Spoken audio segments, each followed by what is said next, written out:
Hardhome is mentioned in the books. We know that something terrible happened there, but we don't know what happened. So this was an opportunity to show the audience something that is going to be fresh for everyone, whether you're a book reader or not a book reader. This is stuff that no one has seen. Initially, the scene was even bigger. It was written even bigger than it was, and we weren't sure how we were going to do it. And Miguel talked about reining the point of view of the scene in to keep us behind that stockade wall. And as you did that, all the pieces, the other pieces, the stuff that is so huge and the big sweeping shots and all that stuff started to fall away. And then what if you don't see the monster? The thing that's on the other side of the door that you can't see, something horrible that's out there that's trying to get in here, is always going to be more terrifying. This isn't a battle, really. It's a massacre. Got the army of the dead coming and the wildlings putting up resistance for as long as they can, so it doesn't have the feel of a battle so much as a horror movie sequence. So now the monster behind the door, the massacre, the restricted viewing, all of those things started to make sense, and they coalesced into what ended up being Hardhome.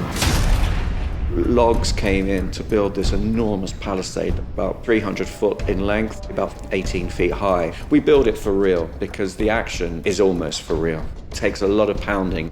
We're all used to sets being built and things, and they all look great, and then they're lit and they come alive and so on. But this place felt real. It's great when you've got a set which you can sort of play in as well, and it's so big, you think this can look great.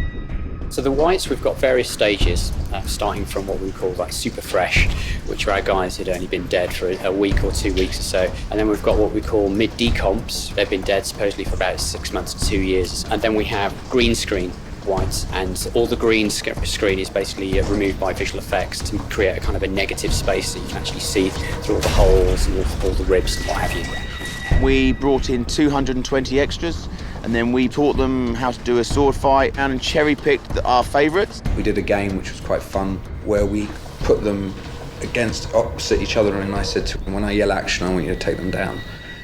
And, you know, and everyone got all excited. The whole premise of the whites is they are relentless killing machines that have one purpose, and that's to travel from A to B and kill everything in their path. When we were shooting it, it was chaos. You can't fake chaos. And it's hundreds of people just running against you. It's a lot of mayhem going on, a lot of violence and people trying to survive, basically. And the extras were just phenomenal. They just got into it, and it made it so much easier for us. The extras are some of the most hard-working, brilliant background actors I've ever had the pleasure of working with. And they give it their all, and it's what makes a scene like this work. We have to bring in a crane so we can roll a boat over with 15 stunt guys on it into the lake, which is freezing. So rather them than me. Somebody said, I wonder how deep it is. I can't swim. Like I say, they're the marine guys there, but we're thinking they're gonna have to be good, because if we go over and we've got the sword and the cloaks, but they were on the ball.